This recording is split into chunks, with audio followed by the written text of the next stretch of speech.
संपूर्ण में आपका स्वागत है। आज भी मैं आपके लिए बहुत से आईएमपी क्वेश्चंस में से कुछ मोस्ट आईएमपी क्वेश्चंस लेकर आया हूँ। तो बिना किसी देरी के अपने इस मॉडल पेपर सीरीज के 4th मॉडल पेपर को अच्छे से सॉल्व करते हैं।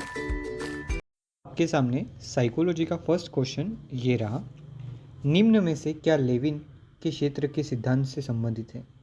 मीन्स कि कुर्ट लेविन ने के सिद्धांत से कौन सा क्षेत्र संबंधित है आपसे पूछा गया है। ऑप्शन अ जीवन स्पेस, ऑप्शन ब वेक्टर एवं वैलीस या फिर वैलेंस, ऑप्शन स टोपोलॉजी और ऑप्शन द सभी विकल्प सही हैं। इसका सही आंसर आपको बताना है। इसका सही आंसर क्या रहेगा? हाँ, द ऑप्शन सही है। क्वेश्चन नंबर दूसरा, पियाजे के अनुसार निम्नलिखित में से कौन सा एक काल में बालक का लंबाई, क्षेत्र और आयतन संरक्षण की समझ विकसित हो जाती है? यानी कि जीन पियाजे के अनुसार निम्नलिखित में से कौन से काल में बालक को लंबाई, क्षेत्रफल और आयतन संरक्षण की समझ विकसित हो जाती है, ऐसा पूछा गया है। ऑप्शन अ है मूर्त सक्रियात्मक काल, ऑप्शन ब है औपचारिक सक्रियात्मक काल, ऑप्शन स है संवेदी गामक काल या फिर ऑप्शन द है पूर्व सक्रियात्मक काल। इसका सही आंसर आपको बताना है। इसका सही आंसर क्या होगा? सोचिए और आंसर दीजिए। हाँ, मूर्त सक्रियात्मक काल। क्वेश्चन नंबर थर्ड, विकास की कौन सी अवस्था नाजिस्म स्वप्रेम की भावना का गुण अत्यंत प्रबल होता है? मीन्स कि विकास की कौन सी अवस्था में खुद से प्रेम करने की भावना का गुण अत्यधिक प्रबल होता है, ऐसा पूछा गया है। अ शैशवावस्था, ब बाल्यावस्था, स आरंभिक वयस्कावस्था या फिर द उत्तर किशोरावस्था। इसका सही आंसर आपको बताना है। इसका सही आंसर क्या होगा? अ शैशवावस्था। क्वेश्चन नंबर फोर्थ, वाइगोत्स्की के अनुसार बच्चे स्वयं से क्या बोलते हैं? बच्चे स्वयं से क्या बोलते हैं आपको बताना है। क्यों बोलते हैं, मीन्स कि स्वयं से क्यों बोलते हैं आपको बताना है। बच्चे अपने प्रति वयस्कों का ध्यान आकर्षित करने के लिए बोलते हैं। बच्चे स्वभाव से बहुत बातूनी होते हैं। स बच्चे अकेंद्रित होते हैं या फिर द बच्चे अपने कार्यों को दिशा देने के लिए बोलते हैं। इसका सही आंसर बताना है आपको। फोर्थ का सही आंसर होगा द बच्चे अपने कार्यों को दिशा देने के लिए बोलते हैं। क्वेश्चन नंबर फिफ्थ, मध्य बाल्यावस्था में भाषा के बजाय अधिक होता है। अब यहाँ पर जो रिक्त स्थान है वहाँ पर आपको शब्द पढ़ने हैं। अ सामाजिक कृति या व अहकेंद्रवाद, ऑप्शन ब जीववादी व सामाजिकृत, ऑप्शन स परिपक्व व अपरिपक्व या फिर द अकेंद्रित और सामाजिकृत। इसका सही आंसर बताना है आपको। इसका सही आंसर क्या होगा? और फिफ्थ का आंसर होगा अ यानी सामाजिकृत और अकेंद्रवाद। ठीक है, फिफ्थ का आंसर ये होगा। अब क्वेश्चन नंबर 6 देखते हैं। 6th क्वेश्चन आपके सामने ये रहा। मनोसामाजिक सिद्धांत किस पर बल देता है? आपको बताना है। अ क्रिया प्रसूत सक्रिय अनुबंधन, ब उद्दीपक व प्रतिक्रिया, स लिंगीय व प्रसुप्ति स्तर या द उद्यम के मुकाबले में हीनता का स्तर। यहाँ पर स्टार लिखा हुआ है, उसकी जगह स्तर है, इस बात का ध्यान रखना है। इसका सही आंसर क्या होगा आपको बताना है। इसका सही आंसर होगा द उद्यम के मुकाबले में हीनता का स्तर। क्वेश्चन नंबर 7, चिंतनशील सोच की चर्चा में इनमें से किसकी है? मीन्स कि चिंतनशील सोच, ठीक है, ये बुक का नाम है, कि चर्चा में इसमें से किसने की है। मीन्स कि चिंतनशील सोच की चर्चा किसने की है वो बताना है आपको। अ डेवी, ब रोज, स वुडवर्थ या द ड्रेवर। इसका सही आंसर आपको बताना है। इसका सही आंसर क्या होगा? इसका सही आंसर होगा अ डेवी। जॉन डीवी था वो, ठीक है, उस बात को डेवी भी कहते हैं और जॉन डीवी भी कहते हैं। मैस्लो के अभिप्रेरणा सिद्धांत को कहा जाता है? मैस्लो के अभिप्रेरणा सिद्धांत को क्या कहा जाता है? आपको बताना है। आवश्यकता पदानुक्रमी सिद्धांत, शारीरिक सिद्धांत, दृढ़ इच्छा शक्ति सिद्धांत या द अंतर्नोद का सिद्धांत। आपको बताना है कि मेस्लो के जो सिद्धांत है अभिप्रेरणा सिद्धांत, उसको किस नाम से जाना जाता है। आवश्यकता पदानुक्रमी का सिद्धांत कहा जाता है, शारीरिक सिद्धांत कहा जाता है, या फिर दृढ़ता इच्छा शक्ति कहा जाता है, या फिर द अंतर्नोद कहा जाता है। सोचिए और उत्तर दीजिए। हाँ, इसका सही आंसर वही रहेगा, आवश्यकता पदानुक्रमी सिद्धांत। क्वेश्चन नंबर 9, अधिगम तक पहुंचने के राजमार्ग कहते हैं। ठीक है, आपको बताना है अधिगम तक पहुंचने के राजमार्गों को क्या कहा जाता है। उद्दीपक, ब प्रवाहिता, संवेदना या द अभिप्रेरणा। इसका सही आंसर लगभग आना चाहिए आपको। क्या रहेगा कि अधिगम तक पहुंचने के लिए कौन सा राजमार्ग अपनाना चाहिए या फिर कौन सा मार्ग अपनाना चाहिए जिसके कारण हम अधिगम कर पाएँ। तो इसका आंसर क्या होगा, द यानी कि अभिप्रेरणा। क्वेश्चन नंबर 10वां आपके सामने ये रहा। गार्डनर के बहुबुद्धि सिद्धांत के अनुसार वह कारक जो व्यक्तित्व के आत्मबोध हेतु सर्वाधिक योगदान देता है वह कौन सा है। संगीतमय, आध्यात्मिकता, अंतःव्यक्तित्व या फिर भाषा विषयक। इसका सही आंसर बताना है। लगभग इसका सभी को आंसर आता होगा। इसका सही आंसर होगा यानी अंतःव्यक्तित्व। ठीक है, यहाँ पर ऑप्शंस में गलती हो गई है, अब स द यूँ समझना। ठीक है, क्वेश्चन नंबर 11वां, जो बुद्धि सिद्धांत में बुद्धि की सम्मिलित मानसिक प्रक्रिया जैसे पराघटक और बुद्धि द्वारा लिए जा सकने वाले विविध रूपों जैसे सुजानात्मकता बुद्धि को शामिल करता है वह है। ऑप्शन अ स्पीयरमैन का जी कारक, या फिर ब स्टर्नबर्ग का बुद्धिमत्ता का त्रितंत्र सिद्धांत, स बुद्धि का सावेंट सिद्धांत, या फिर द बर्टन का प्राथमिक मानसिक सिद्धांत। बर्टन को प्राथमिक मानसिक योग्यता। तो इसका सही आंसर क्या होगा, 11 का सही आंसर होगा स्टर्नबर्ग का बुद्धि का त्रितंत्र सिद्धांत। क्वेश्चन नंबर 12 जो कि बहुत बड़ा है पढ़ने में। ठीक है, ऐसे इजी है, आप पढ़िए एक बार। एक शिक्षिका दो एक समान गिलासों को प्रदर्शित करती हैं जो जूस के समान मात्रा से भरे हुए हैं। वह उन दोनों भिन्न गिलासों में खाली करते हैं जिसमें एक लंबा और दूसरा चौड़ा है। वह बच्चों को उस गिलास की पहचान करने के लिए कहती हैं जिसमें जूस ज़्यादा है। बच्चे प्रत्युत्तर देते हैं कि लंबे गिलास में जूस ज़्यादा है। शिक्षिका को बच्चों की कठिनाई है। शिक्षिका के बच्चों को कठिनाई है। कौन सी बच्चों में क्या कठिनाई है आपको बताना है। मीन्स कि कहा क्या गया है कि एक शिक्षिका है जिसने एक बच्चे के सामने क्या किया है, 2 गिलास रखे। एक पतला लंबा गिलास है और एक चौड़ा गिलास है। ठीक है, अब उस गिलास और जब 2 गिलास रखे जिसमें से एक पतला था एक चौड़ा था, उसमें समान मात्रा में जूस रखा और बच्चों को पूछा कि कौन से गिलास में जूस ज़्यादा है। मीन्स कि अब जब बच्चा देखेगा एक गिलास पतला है, ये रहा पतला गिलास। ठीक है, तो उसमें जूस की मात्रा इतनी होगी, और एक गिलास जैसे चौड़ा है उसमें जूस की मात्रा इतनी रहेगी। ठीक है, इस बात को समझने की कोशिश करना।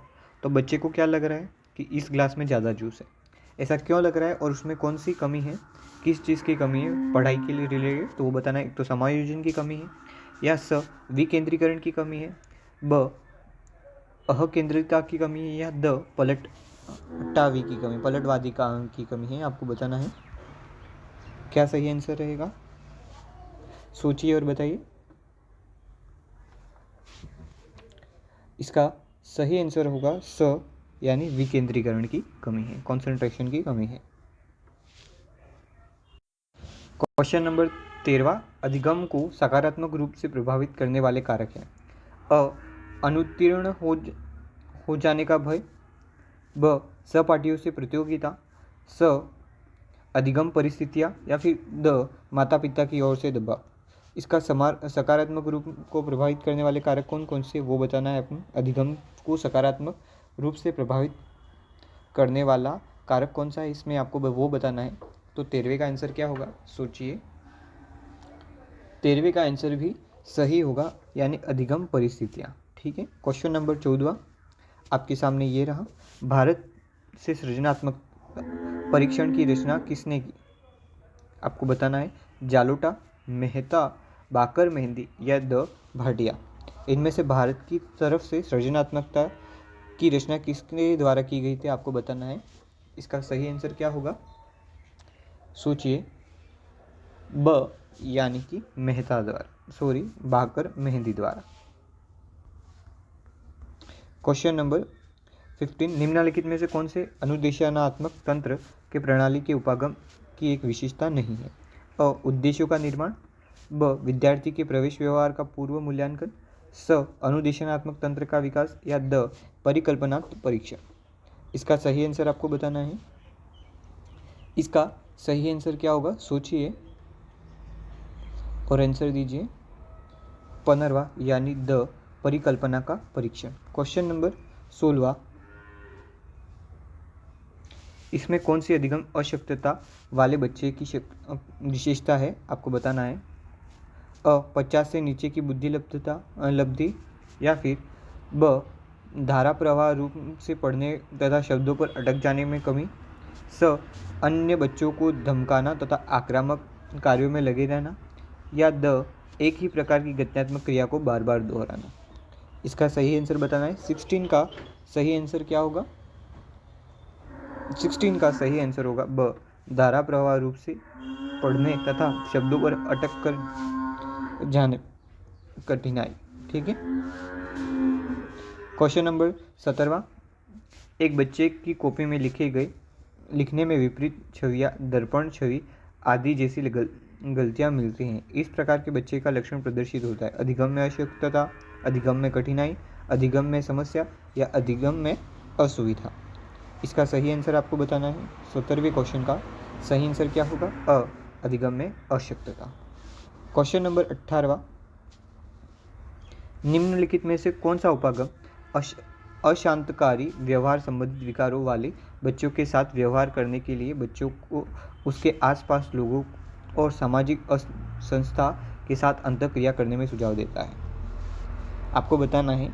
इसका सही आंसर क्या होगा, अ व्यवहारवादी, ब मनोगत्यात्मक, स पर्यावरण या द जीव विज्ञान। इसका सही आंसर क्या होगा, सोचिए और आंसर दीजिए। क्वेश्चन नंबर 18 का आंसर होगा ब यानी मनोगत्यात्मक। क्वेश्चन नंबर 19 ये रहा। गति कौशलों में अधिगम निर्योग्यता कहलाती है। डिस्फेजिया, डिस्प्रेक्सिया, डिसकैल्कुलिया या डिसलेक्सिया। इसका सही आंसर क्या होगा, 19वें का सही आंसर होगा ब यानी डिस्प्रेक्सिया। क्वेश्चन नंबर 20 निम्नलिखित में से कौन सा शास्त्रीय अनुबंधन से संबंधित नहीं है। विलोपन, तात्कालिक पुनर्प्राप्ति, विभेदन या फिर शेपिंग। सही आंसर आपको बताना है कि कौन सा शास्त्रीय अनुबंधन सिद्धांत से संबंधित नहीं है। 20वें का सही आंसर होगा द यानी शेपिंग। क्वेश्चन नंबर 21वां निम्न में से कौन सा उपागम सहकारी अधिगम का समर्थन करता है। बहु इंद्रिय उपागम, ब व्यवहारिक उपागम, स प्रणाली उपागम या द निर्माणवादी उपागम। इसका सही आंसर आपको बताना है। सही आंसर क्या होगा, 21वें का द निर्माणवादी उपागम। क्वेश्चन नंबर 22 सशक्त अभिप्रेरणा सीखने की प्रभावशाली एक घटक है, इससे बालक स्वस्थ रहता है, ब ध्यान करता है, स प्रसन्न रहता है या द शीघ्र सीखता है। सशक्त अभिप्रेरणा सीखने को प्रभावशाली घटक है, मीन्स कि सीखने की प्रभावशाली घटक कौन सी है, इसमें से आपको बताना है। तो 22 का आंसर द यानी शीघ्र सीखता है। क्वेश्चन नंबर 23वां थॉर्नडाइक का सिद्धांत जाना जाता है। संज्ञानात्मक, समाजवाद, संयोजनात्मक या साहचर्यवाद। इसका सही आंसर क्या होगा, 23वें का सही आंसर होगा संयोजनवाद। क्वेश्चन नंबर 24 शिक्षण क्रियाओं की एक विधि है जो सीखने की उत्सुकता जागृत करती है, यह किसने कहा। अ क्रो एंड क्रो, ब बीओ स्मिथ या फिर स क्रोनब्रेक या फिर द हिलगार्ड। आपको 24वें का आंसर सही बताना है। 24वें का सही आंसर होगा ब यानी बीओ स्मिथ।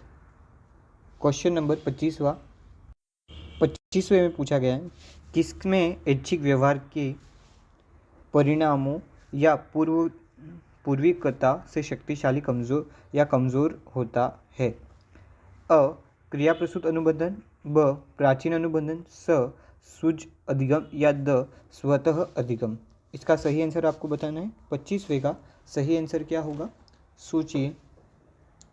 25वें का सही आंसर होगा अ क्रिया प्रसूत अनुबंधन। क्वेश्चन नंबर 26, साइबरनेटिक्स का सिद्धांत संबंधित है? अभिप्रेरणा से, ब अधिगम से, स प्रतिपुष्टि से या द अवधान से। इसका सही आंसर क्या होगा, सोचिए। 26वें का सही आंसर क्या होगा? 26वें का सही आंसर होगा स यानी प्रतिपुष्टि से। क्वेश्चन नंबर 27, एक प्रभावी कक्षा में बच्चे अपने अधिगम को सुगम बनाने के लिए मार्गदर्शन एवं सहयोग हेतु शिक्षक से सलाह लेते हैं। ब बच्चे हमेशा उत्सुक और तैयार रहते हैं क्योंकि शिक्षक उनकी प्रत्यास्मरण योग्यता का आकलन करने के लिए नियमित रूप से परीक्षण लेता रहता है। बच्चे शिक्षक से डरते हैं क्योंकि वह मौखिक और शारीरिक दंड का प्रयोग करता है। द बच्चे शिक्षक का सम्मान नहीं करते और जैसा उन्हें अच्छा लगता है वैसा ही करते हैं। इसका सही आंसर क्या होगा, अ ब स द में आपको बताना है। 27वां का सही आंसर रहेगा अ बच्चे अपने अधिगम को सुगम बनाने के लिए मार्गदर्शन एवं सहयोग हेतु शिक्षक से सहायता लेते हैं। क्वेश्चन नंबर 28, व्याख्या, अनुमान और नियंत्रण प्राक्कल्पना के लक्षण हैं? अ वैज्ञानिक पद्धति, ब पारंपरिक तर्कणा, स आगमन तर्कणा या द निगमन तर्कणा। इसका सही आंसर क्या होगा, सोचिए। 28वें का सही आंसर वैज्ञानिक पद्धति है। क्वेश्चन नंबर 29वां, निबंधात्मक प्रश्न के लिए निम्नलिखित में से कौन सा सबसे अच्छा विकल्प है? अ न्यूटन के गति के नियम की चर्चा करना, या फिर ब न्यूटन की गति के तीनों नियमों की व्याख्या करना, स न्यूटन की गति का नियम क्या है, या फिर द न्यूटन की गति के नियमों पर एक लेख लिखिए। इसमें से सही आंसर क्या होगा, आपको बताना है। 29वें का सही आंसर होगा ब यानी न्यूटन के तीनों नियमों की व्याख्या करें। क्वेश्चन नंबर 30वां और आखिरी क्वेश्चन, निम्नलिखित में से कौन सा कथन सही नहीं है, आपको बताना है। सृजनशीलता किसी भी कला में मौलिकता होती है। ब सृजनशीलता के लिए चिंतन आवश्यक नहीं है। स सृजनशीलता किसी किए गए काम का नया परिणाम है। या द सृजनशीलता में समाज या किसी समूह के लिए उपयोगिता होनी चाहिए। तो इसका सही आंसर क्या होगा, 30वें का आंसर है ब यानी सृजनशीलता के लिए चिंतन आवश्यक नहीं है, यह गलत है। ठीक है, और क्वेश्चन क्या पूछा था, निम्न में से कौन सा कथन सही नहीं है यानी कि गलत है। तो इसका सही आंसर क्या होगा, ब। अब चलिए, साइकोलॉजी के हमने 30 क्वेश्चन कर लिए हैं, जिसमें से आपके 30 में से कितने नंबर आए वो बताना है। ठीक है, अब क्वेश्चन नंबर फर्स्ट से चालू करते हैं। नेक्स्ट हम ईवीएस को लेंगे। ईवीएस में पहला प्रश्न आपके लिए ये रहा कि फीरन कौन से क्षेत्र के पुरुषों और महिलाओं द्वारा ढीला ढाला चोगे की तरह पहना जाता है? अ आंध्र प्रदेश, ब राजस्थान, स जम्मू कश्मीर या द बिहार। इसका सही आंसर आपको बताना है। इसका सही आंसर क्या रहेगा, पहले का सही आंसर रहेगा स जम्मू कश्मीर। सेकंड क्वेश्चन, राजस्थान में सीमेंट उत्पादन के प्रमुख जिले हैं? अ बूंदी, चित्तौड़गढ़, कोटा, सिरोही एवं उदयपुर, ब चित्तौड़गढ़, उदयपुर, प्रतापगढ़ एवं बांसवाड़ा, स सिरोही, कोटा, डूंगरपुर और एवं बांसवाड़ा, और द कोटा, बूंदी, टोंक एवं भीलवाड़ा। इसका सही आंसर आपको बताना है। क्वेश्चन नंबर सेकंड का सही आंसर रहेगा अ बूंदी, चित्तौड़गढ़, कोटा और सिरोही, उदयपुर। क्वेश्चन नंबर तीसरा, राजस्थान की मूल शैली सबसे प्राचीन शैली के रूप में किस क्षेत्र शैली को जाना जाता है? मेवाड़ी शैली, ब किशनगढ़ शैली, स मारवाड़ शैली या फिर द शेखावट शैली। में राजस्थान की मूल शैली या फिर सबसे प्राचीन चित्र शैली कौन सी नाम से जानी जाती है? तो मेवाड़ शैली। क्वेश्चन नंबर चौथा, राजस्थान में सर्वाधिक प्राचीन उपलब्ध चित्रित ग्रंथ मिले हैं? अनूप संस्कृत पुस्तकालय बीकानेर, ब पोथीखाना जयपुर, स जैसलमेर भंडार या फिर द चित्तौड़गढ़ ग्रंथागार। इसका सही आंसर क्या होगा? चौथे का सही आंसर होगा स जैसलमेर भंडार।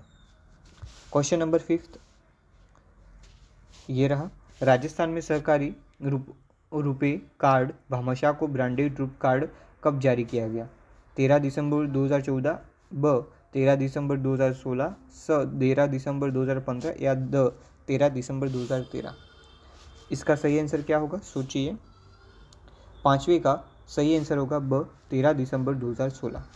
क्वेश्चन नंबर 6, संसद से क्या तात्पर्य? राज्यसभा, ब लोकसभा, स राज्यसभा तथा लोकसभा, द राष्ट्रपति राज्यसभा या लोकसभा। इसका सही आंसर क्या होगा? छठे का सही आंसर द राष्ट्रपति राज्यसभा और लोकसभा। क्वेश्चन नंबर 7, किस वर्ष में राजस्थान विधानसभा की कुल सदस्य संख्या बढ़कर 200 की गई? अ 1967 या फिर ब 1972, स 1977 या द 1980। इसका सही आंसर क्या होगा? 7th का सही आंसर होगा स यानी कि 1977। क्वेश्चन नंबर 8, राजस्थान के राज्यपाल निम्न में से कौन सी शक्ति निहित नहीं है? राजस्थान की राज्यपाल में कौन सी शक्ति निहित नहीं है आपको बताना है। विधानसभा स्थगित करने की शक्ति नहीं है, या फिर विधानसभा के सत्रावसान की शक्ति नहीं है, विधानसभा को आहूत करने की शक्ति नहीं है, या विधानसभा को विघटन करने की शक्ति नहीं है। आपको बताना है इसमें से कौन सी शक्ति राज्यपाल के पास नहीं है। तो विधानसभा को स्थगित करने की शक्ति नहीं है। क्वेश्चन नंबर 9, हमारे राज्य चिन्हों में लिखा हुआ है शब्द सत्यमेव जयते कहाँ से लिया गया है? कठोपनिषद से, बारहूत अभिलेख से, तैत्तिरीय आरण्य से या फिर मुंडकोपनिषद से। 9वें का आंसर सही क्या होगा आपको बताना है। 9th का आंसर सही होगा द मुंडकोपनिषद से। क्वेश्चन नंबर 10 आपके सामने, रूपायन संस्था जोधपुर का मुख्य कार्य क्या है? ग्राम उत्थान या फिर ब राजस्थान लोक कलाओं का संरक्षण संकल्प उन्नयन, नारी विकास या महिला एवं बाल विकास। इसका सही आंसर क्या होगा आपको बताना है।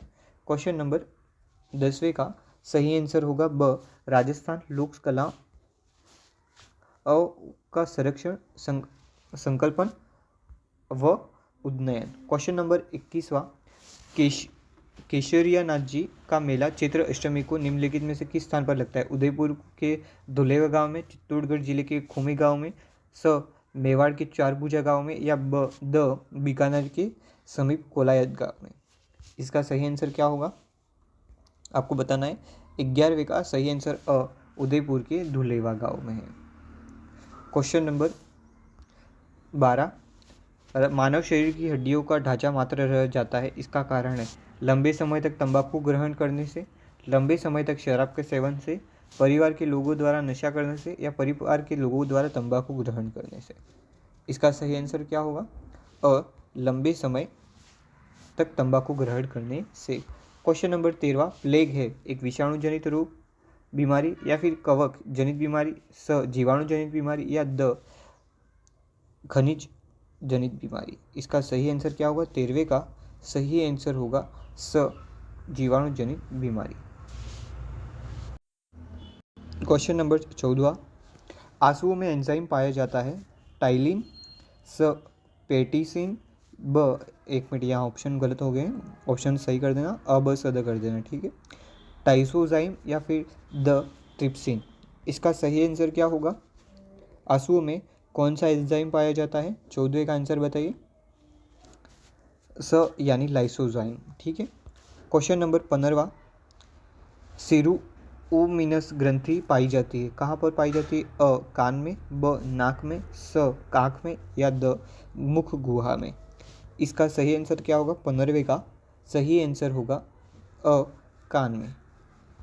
क्वेश्चन नंबर 16, राजस्थान में स्थित जापानी ढंग से बना एकमात्र उद्यान है? रामनिवास बाग, सहेलियों की बाड़ी ब, स चंबल उद्यान या फिर द सीता माता उद्यान। इसका सही आंसर क्या होगा? 16वें का सही आंसर होगा स चंबल उद्यान में। क्वेश्चन नंबर 17वां, अमृता देवी मृग वन किस जिले में है? जयपुर में, अजमेर में, जोधपुर में या कोटा में? आपको इसके आंसर बताने हैं। 17वें का सही आंसर क्या होगा? स जोधपुर में। क्वेश्चन नंबर 18वां, भारत सरकार ने अंतरिक्ष कार्यक्रम की औपचारिक शुरुआत की थी मीन्स की 1962 में, 1965, 1975 या फिर 1972?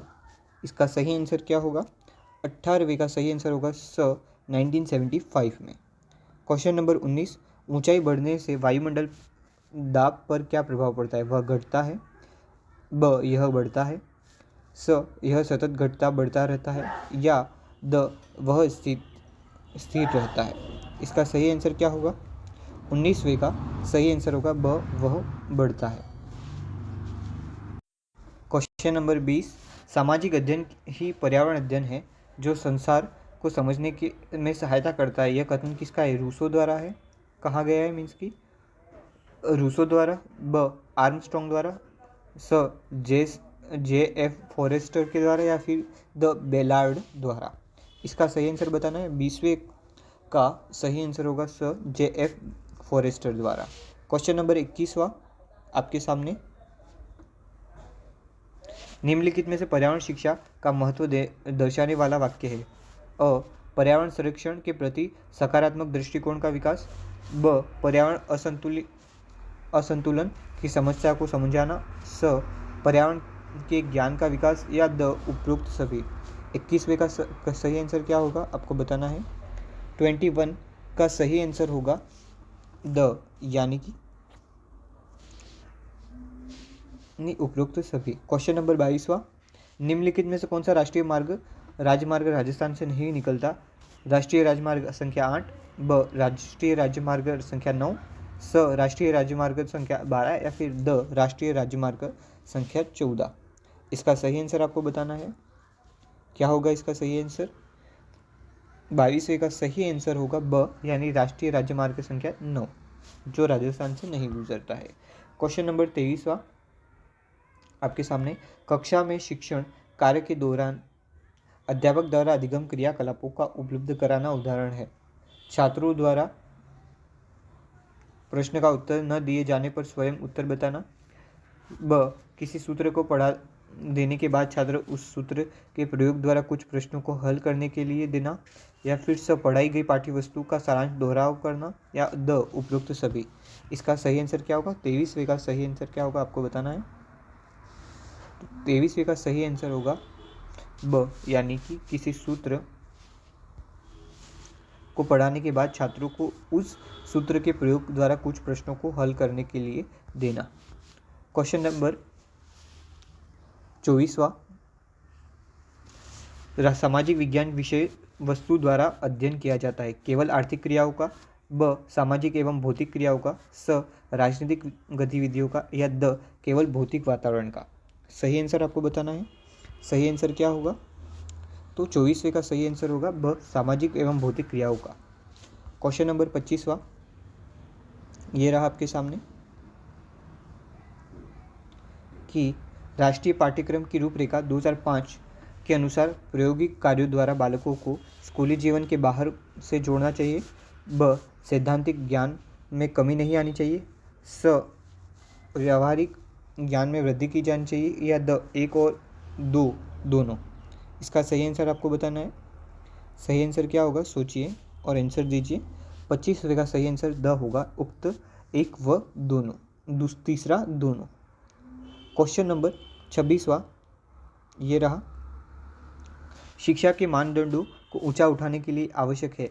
अध्यापक को उच्च वेतन देना, ब छात्रों का सतत मूल्यांकन, स पाठ्य पुस्तकों का सतत मूल्यांकन या द पाठ्यक्रम में संशोधन? इसका सही आंसर क्या होगा? 26 का सही आंसर होगा ब छात्रों का सतत मूल्यांकन। क्वेश्चन नंबर 27, छात्रों में मानचित्र पढ़ने से जो व्यवहारगत परिवर्तन होता है वह निम्नलिखित में से किस उद्देश्य से संबंधित है? ज्ञानोपयोग, ज्ञानात्मक, कौशल या फिर अवबोध? इसका सही आंसर क्या होगा? 27 का सही आंसर होगा द अवबोध। क्वेश्चन नंबर 28वां, मूल्यांकन की विधि का चुनाव करते समय शिक्षक को निम्नलिखित बात का विशेष ध्यान रखना चाहिए। कौन सी बातों का विशेष ध्यान रखना चाहिए? छात्रों की रुचि का, ब छात्रों के ग्रहण कार्य का, स छात्रों में आत्मविश्वास की भावना पैदा करने का, या फिर द विधि या साधन वेद्य होने का। इसका सही आंसर क्या होगा? क्वेश्चन नंबर 28 का सही आंसर स छात्रों में आत्मविश्वास की भावना पैदा करने का। क्वेश्चन नंबर 29, नैदानिक परख की आवश्यकता होती है? छात्र की कमजोरी दूर करने के लिए, ब छात्रों के अभ्यास कार्य बढ़ाने के लिए, स छात्र को परीक्षा में उत्तीर्ण करने के लिए, या द छात्र की रुचि जानने के लिए। इसका सही आंसर क्या होगा? सोचिए। तो 29 का सही आंसर होगा छात्र की कमजोरी को दूर करने के लिए। क्वेश्चन नंबर 30वां आपके सामने आखिरी क्वेश्चन पर्यावरण से रिलेटेड। जिस क्रिया में यह जानकारी होती है कि बालक सामाजिक पर्यावरण अध्ययन विशेष कि किसी क्षेत्र में कमजोरी रखता है, वह क्रिया कहलाती है? लिखित कार्य, निदानात्मक कार्य, मौखिक कार्य या फिर उपचारात्मक कार्य? इसका सही आंसर क्या होगा? सोचिए एवं बताइए। इसका सही आंसर होगा नैदानिक कार्य, निदानात्मक कार्य। ठीक है, इसी के साथ हमने आज फिर से ईवीएस के भी 30 क्वेश्चन किए। आपके कितने आए वो आप बताना, ठीक है, कमेंट के माध्यम से। चलिए अब मैथ की ओर बढ़ते हैं। अरे हाँ, आपको बता दूं कि मैं अपने इस YouTube चैनल पर हर दिन एक शॉर्ट वीडियो अपलोड करता हूँ, जिसमें मैं आपको 1 मिनट में एक टॉपिक क्लियर करवाता हूँ, जिससे कि आपके एग्ज़ाम के लिए एक नंबर 1 मिनट में कंप्लीट हो सके। तो प्लीज़ सब्सक्राइब करें मेरे चैनल को और हर दिन एक शॉर्ट वीडियो सिर्फ 1 मिनट में देखकर अपनी तैयारी को मजबूत करें। हाँ, के लिए मैं आपके लिए 2022 के मैथ के क्वेश्चंस लेके आया हूँ। तो पहला क्वेश्चन देखते हैं मैथ का। संगीत मानव के अवचेतन मन का अंकगणित संख्याओं से संबंधित एक आधुनिक गुप्त व्यायाम है। यह कथन गणित के किस मूल्य से संबंधित है? आपसे पूछा गया है। ठीक है, ऑप्शंस क्या दिए गए थे इस पेपर में? ए बौद्धिक मूल्य, बी सांस्कृतिक मूल्य, सी कलात्मक मूल्य और डी सामाजिक मूल्य। इसका सही आंसर आपको बताना है। इसका सही आंसर क्या रहेगा? सी कलात्मक मूल्य। क्वेश्चन नंबर सेकंड देखते हैं। राइस एक समचतुर्भुज है। आकृति में दिए गए माप के आधार पर समचतुर्भुज का परिमाप ज्ञात कीजिए। देखिए, ये क्वेश्चन थोड़ा सा टफ लग सकता है आपको, लेकिन है नहीं। देखिए, आपको क्या बोला गया है? समचतुर्भुज का परिमाप ज्ञात करने के लिए बोला गया है। ठीक है, तो अब सॉल्व करिए। ऑप्शन ए होगा 20 या फिर बी 28, सी 52 या फिर सी 68। सही आंसर क्या रहेगा इसका?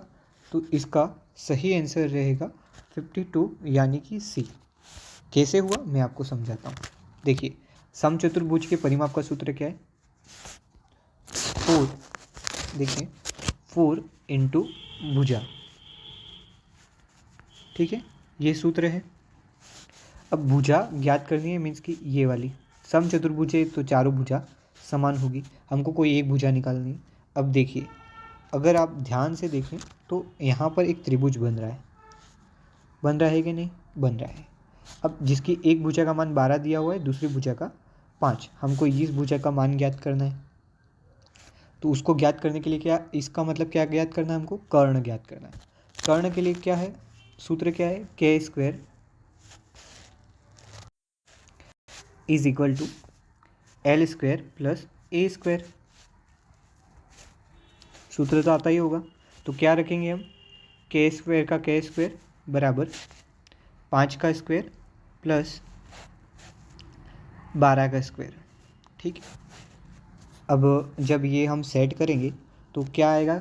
यहाँ पर 5 का स्क्वायर कितना होता है? 25, और 12 का स्क्वायर 144, यानी कि 161 टोटल आएगा। 25 प्लस 44 करने पर कितना आता है? 169। ठीक है, अब के ऊपर क्या है? स्क्वायर है, तो इधर क्या लग जाएगा? रूट लगता है। तो उसे हटाने के लिए क्या करना पड़ता है, जो एक सेम नंबर का मल्टीप्लाई करने पर 69 आता है उस संख्या को लिखना पड़ता है रूट को हटाने के लिए। तो ऐसी कौन सी संख्या है रूट को हटाने के लिए, तो वो संख्या है 13। क्या संख्या है वो, 13, जिससे रूट हट जाएगा।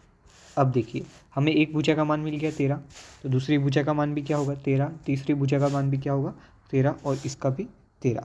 मीन्स कि 4 इंटू 13 करें तो भी आंसर 52 आ जाएगा, या फिर तीनों चारों का योग करें 13 13 13 तो भी आंसर क्या आ जाएगा 12।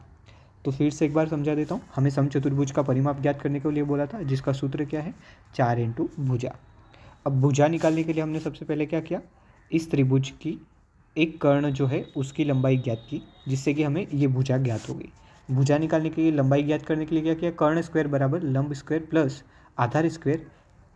कर्ण तो हमें पता नहीं था, लंब स्क्वायर कितना था 5 और आधार स्क्वायर 12, दोनों को जोड़ने पर 169 आया। कर्ण स्क्वायर का स्क्वायर हटाया, रूट लगाया तो 13 आंसर आ गया। ठीक है।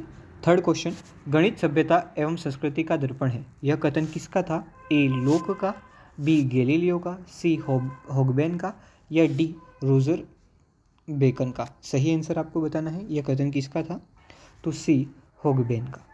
क्वेश्चन नंबर, हम चलते हैं नेक्स्ट की ओर।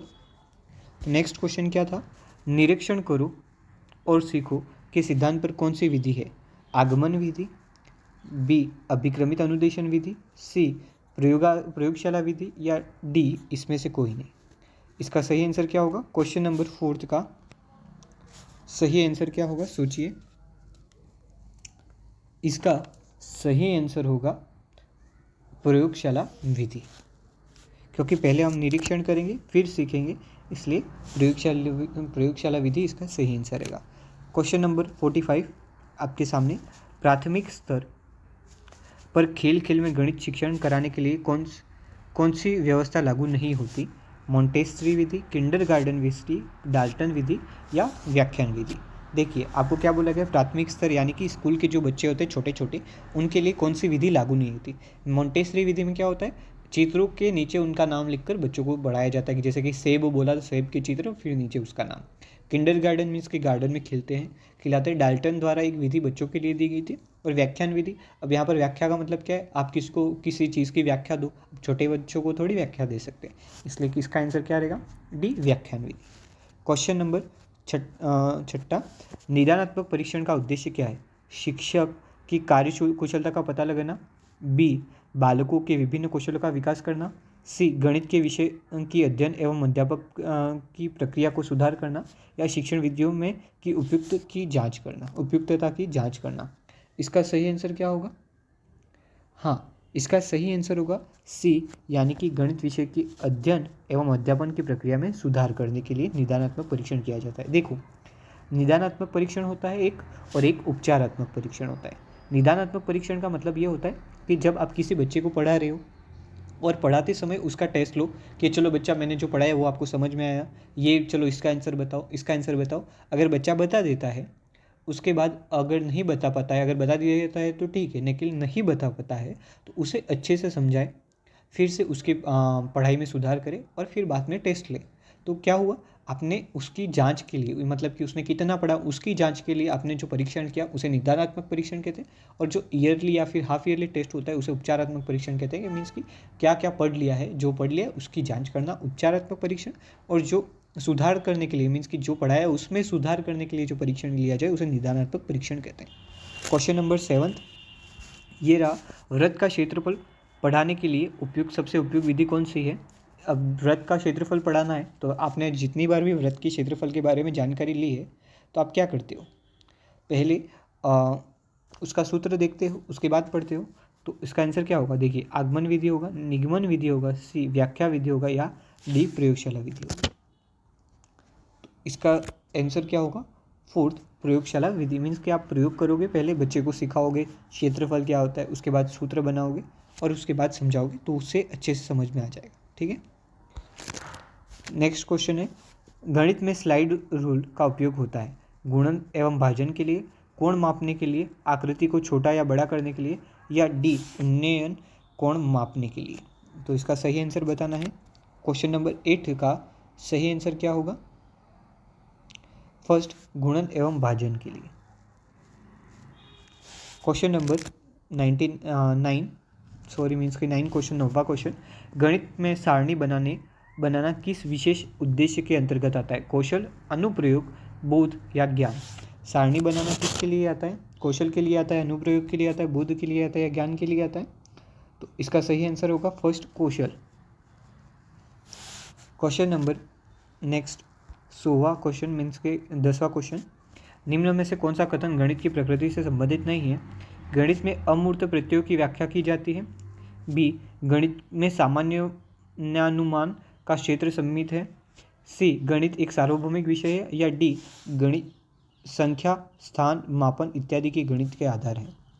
तो नहीं है ऐसा पूछा गया था, तो इसका क्या आंसर हो सकता है? सोचिए और फिर दीजिए। सेकंड, गणित में सामान्य अनुमान का क्षेत्र सीमित नहीं है, व्यापक है। शब्द करिकुलम किस भाषा से लिया गया है? जर्मन, लैटिन, अरबी या इनमें से कोई नहीं? इसका सही आंसर क्या होगा? इसका सही आंसर होगा लैटिन। लैटिन भाषा से करिकुलम शब्द लिया गया है। 12वां क्वेश्चन, निम्न में से कौन सा विकल्प 5 का स्थायी मान नहीं है? स्थायी मान 500 नहीं है, आपको बताना है कौन से विकल्प पे नहीं है। तो ये तो सबके लिए इजी होगा। हाँ, ए देखिए, पी देखिए, सी देखिए और डी देखिए। तो इसका सही आंसर क्या होगा? सी, सबको दिख रहा होगा। क्वेश्चन नंबर 13वां, 10,20,350 को सही आंकिक रूप से है। 10,20,305 का सही आंकिक रूप है। ए, बी, सी या डी? आपको बताना है क्या सही होगा। इसका सही आंसर फर्स्ट होगा। ठीक है। क्वेश्चन नंबर 4, ये रहा आपकी स्क्रीन पर सामने आपके। अंक 2, 5, 7, 8 का उपयोग करते हुए सबसे बड़ी संख्या व सबसे छोटी संख्या बनाइए। अब इन दोनों संख्याओं का अंतर ज्ञात कीजिए। बताइए यह अंतर निम्न में से किस संख्या से विभाजित नहीं होता? ए 2 से, बी 3 से, सी 5 से या डी 9 से? इसका सही आंसर क्या हो सकता है? तो सोचिए। इसका सही आंसर होगा 5। ठीक है। क्वेश्चन नंबर 15वां, निम्न में से कौन सा अनुपात सबसे बड़ा है? आपको बताना है। ए, बी यानी ए 7/2, बी 25/7, सी 35/9 या डी 19/2? सबसे बड़ा अनुपात पूछा है तो क्या होगा इसका आंसर? आप डिवाइड करके देखेंगे तो आपको आंसर मिल जाएगा। डी जो है यानी कि 19/2 ये सही निकलेगा। जब आप डिवाइड करके सीखेंगे तो आंसर आपको आ जाएगा। क्वेश्चन नंबर 16, निम्नलिखित में से कौन सा भिन्न अवरोही क्रम है? देखिए, अवरोही क्रम कैसे निकालते हैं? मीन्स कि दो जो नंबर हैं उनका आपस में मल्टीप्लाई करने के लिए, जैसे कि 1 और 5 का पहले करेंगे तो कितना आएगा? 5, तो उसको इधर लिखिए। ठीक है। फिर 2 और 2 का करेंगे तो कितना आएगा? 4, तो इधर इसको 4 लिखिए। फिर ऐसे ही क्रॉस मल्टीप्लाई करते जाइए। 2 और 4 का करेंगे तो कितना आएगा? 2 और 4 का करेंगे तो कितना आएगा? 8, और 2 और 5 का करेंगे तो कितना आएगा? 15। वैसे करते जाएंगे तो आपको देखना है कि अवरोही क्रम में कौन सा नंबर जम रहा है। ठीक है। छोटे से बड़े, यानी असेंडिंग ही बोला है, नहीं डिसेंडिंग बोला है, तो बड़े से छोटे, अवरोही मीन्स की बड़े से छोटे। तो अब देखो 8 बड़ा है या 15, तो 15 बड़ा है, तो ये तो क्या हो रहा है? छोटे से बड़े की ओर जा रहा है, लेकिन हमें क्या जाना है? बड़े से छोटे की ओर।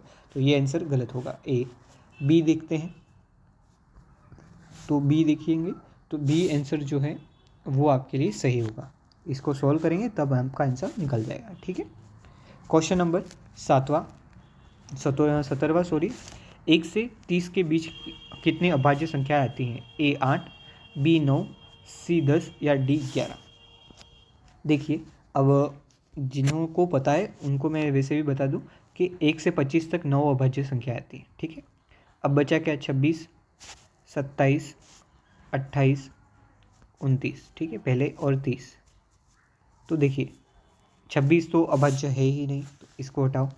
27 भी नहीं है, 28 भी नहीं है, 29 है और 30 भी नहीं है। तो कितनी संख्या आपको 9 के बाद मिली? एक और 29, तो कितनी होगी टोटल? 10। तो यानी कि 1 से 30 के बीच में कितनी अभाज्य संख्या है? 10। क्वेश्चन नंबर 18वां, एक यदि एक अनुपात 5:7 का परपद 35 है तो उसका पूर्व पद क्या होगा? ए 25, बी 36, सी 45 यानी 45 और डी 49। इसका सही आंसर आपको बताना है।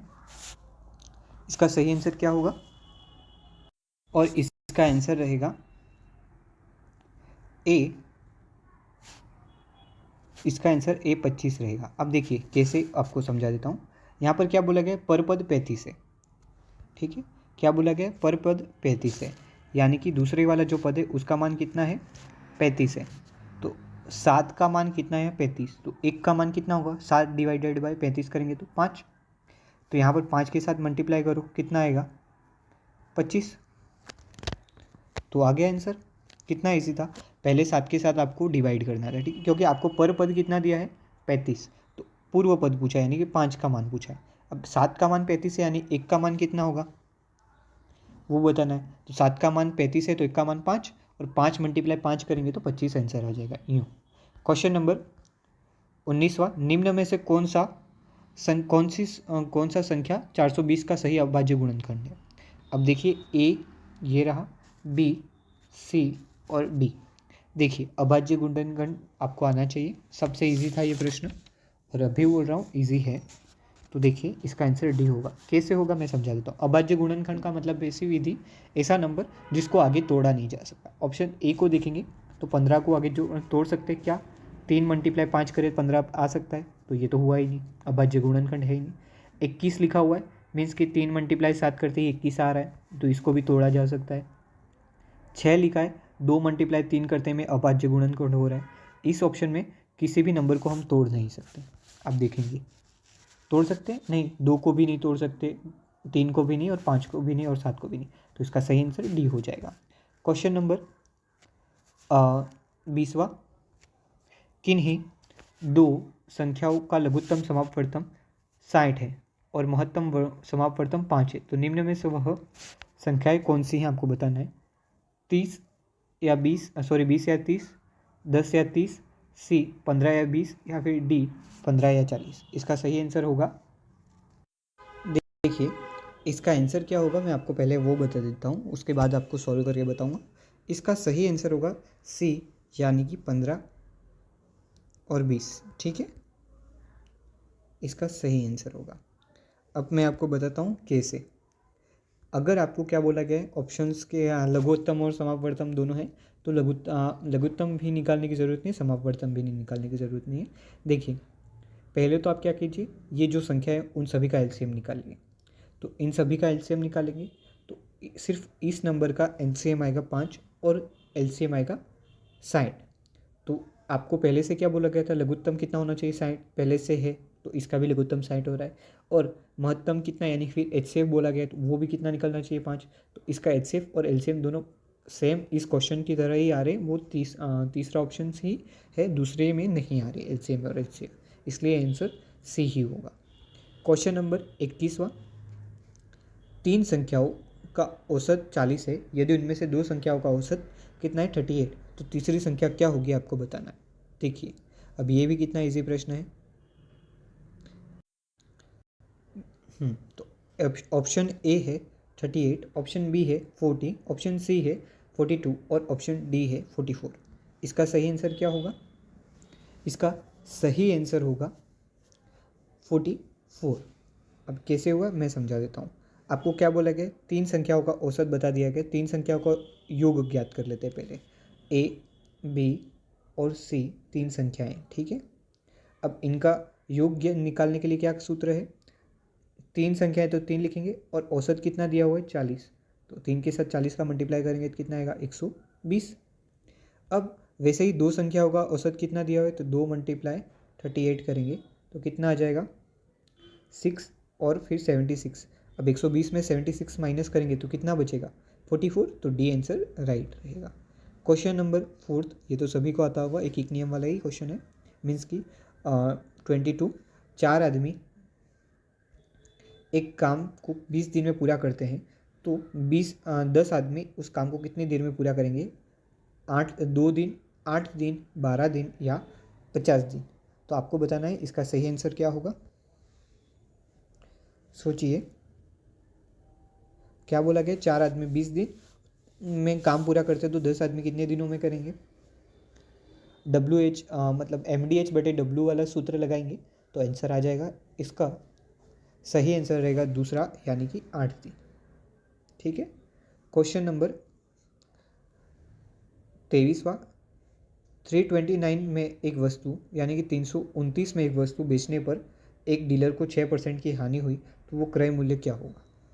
ठीक है, आपको परसेंटेज दिया गया है और मूल्य दिया गया है, विक्रय मूल्य दिया गया है 3,310.37 रुपीज़ या फिर 37 रुपीज़ या फिर 348.74 रुपीज़ या फिर 335 रुपये 35 रुपये या फिर 350 रुपये। तो आपका आंसर बताना है।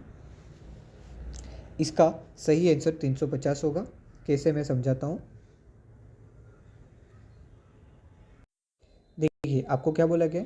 6% की हानि हुई है और 329 में बेचा है। 329 में बेचा है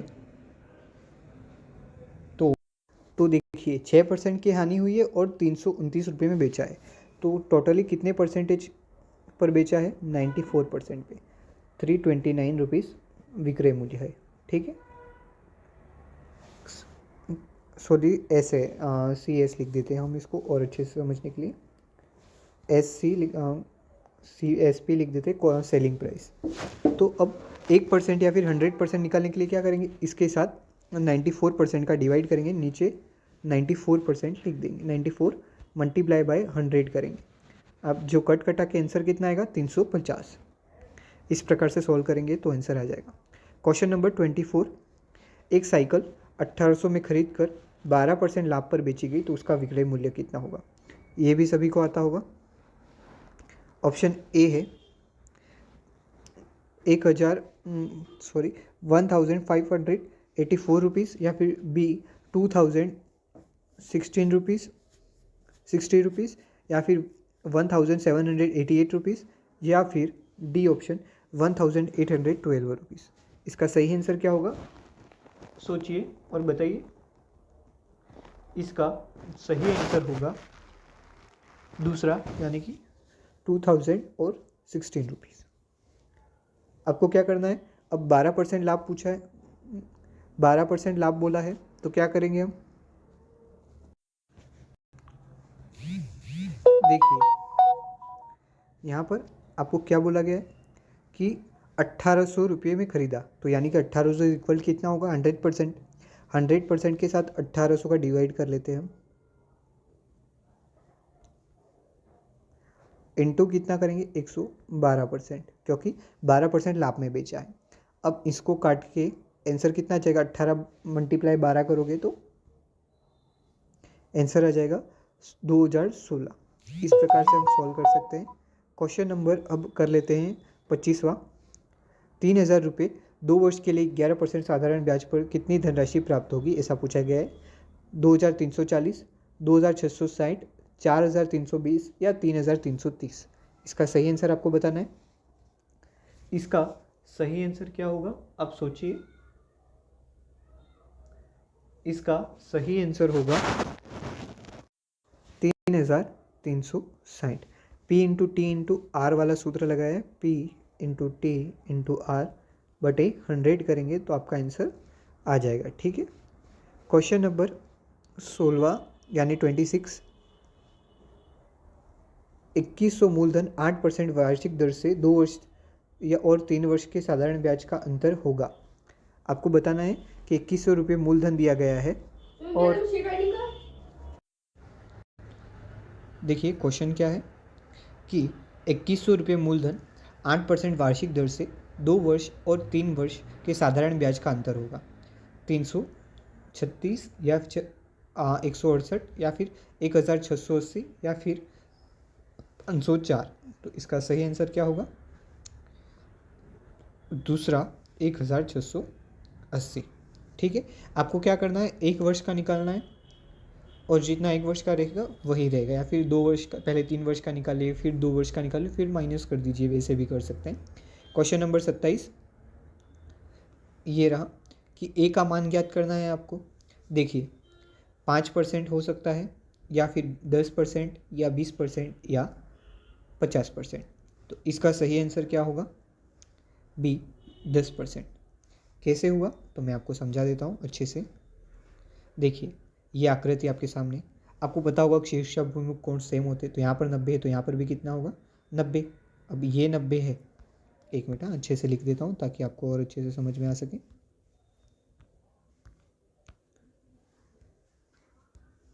यहाँ पर भी कितना है? 90। ठीक है, अब 90 और 40 हो गए। अब एक रेखा पर हर एक साइड 180 डिग्री का कोण बनता है, ये तो सभी को पता है। तो यहाँ पर 90 और 40 हुए, कितने हुए? 130। 130 माइनस 180 करेंगे तो कितना होगा? 50। अब 50 है, लेकिन यहाँ पर 5a बोला है, तो 5 के साथ किसका मल्टीप्लाई करें तो 50 आएगा? तो 10 का मल्टीप्लाई करने पर 50 आंसर आ जाएगा, तो इसलिए बी आंसर राइट रहेगा। क्वेश्चन नंबर 28वां, यदि 1 वर्ग मीटर x वर्ग मिलीमीटर है तो x का मान होगा a, b, c या d। आपको बताना है इसमें से सही आंसर क्या होगा। इसका सही आंसर 4th होगा। ठीक है, क्वेश्चन नंबर 19वां, 15 वर्ग मीटर क्षेत्रफल है, 1 वर्ग जिसकी भुजा 15 मीटर है, या फिर 3 वर्ग जिसकी प्रत्येक भुजा 5 मीटर है, या फिर सी 5 वर्ग जिसकी प्रत्येक भुजा 3 मीटर है, या फिर डी 15 वर्ग जिसमें प्रत्येक की भुजा 1 मीटर है। इसका सही आंसर क्या हो सकता है, आप सोचिए। ये बहुत इजी क्वेश्चन है। तो 15 वर्ग जिसमें प्रत्येक भुजा 1 मीटर हो, उसको ही 15, उसका ही क्षेत्रफल 15 वर्ग मीटर आ सकता है। ठीक है, ये सिंपल क्वेश्चन था, इसलिए इसकी व्याख्या तो क्या ही करें। क्वेश्चन नंबर लास्ट 30वां, दी गई आकृति का आयतन ज्ञात कीजिए। यानी कि ये क्या है? एक घनाभ है, आप सभी को पता है। अब घनाभ है तो घनाभ के आयतन का क्षेत्रफल का सूत्र क्या है? L into b into h. यहाँ पर L कितना दिया हुआ है, लंबाई कितनी दी हुई है? 3y, तो 3y लिखिए, मल्टीप्लाई करें, फिर चौड़ाई कितनी दी हुई है? y, और ऊंचाई कितनी दी हुई है? 2y। अब जब इनका मल्टीप्लाई करेंगे, 3 और 2 का मल्टीप्लाई करने पर कितना आता है? 6। y कितनी बार है? 3 बार, तो y की घात 3। अब 6y क्यूब कहाँ पर आंसर है? बी में, तो इसका आंसर यही होगा। कितना ईजी था ये। अब मेरे को आपको बताना है कमेंट के माध्यम से कि 30 में से आपके कितने नंबर आए। ठीक है, इसी के साथ वीडियो का एंड करते हैं। वीडियो अच्छा लगा हो तो लाइक, शेयर और सब्सक्राइब करें। ठीक है, थैंक यू।